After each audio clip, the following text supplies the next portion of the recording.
மாற்றம் தேவை. வாழ்க்கையில் மாற்றம் தேவை. நல்லதை நோக்கிய மாற்றம் தேவை. யாருக்கும் எவருக்குமே அப்படித்தான். மாற்றம் என்பது மாற முடியாத ஒன்று. நாம் மாறித்தான் ஆக வேண்டும், நல்லதை நோக்கி, நல்லவரை நோக்கி.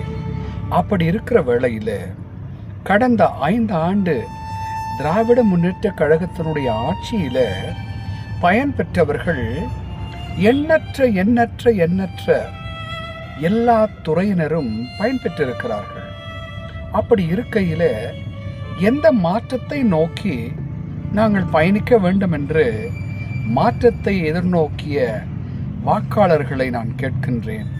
இளம் வாலிப பிள்ளைகளை நான் கேட்கின்றேன். வாக்களித்தவர்களையும் கேட்கின்றேன். எந்த மாற்றத்தை நோக்கி நீங்கள் மாற்ற வேண்டும் என்று கேட்டீர்கள்? உங்களுக்குத்தான் எல்லாமே செய்தாகிவிட்டதே.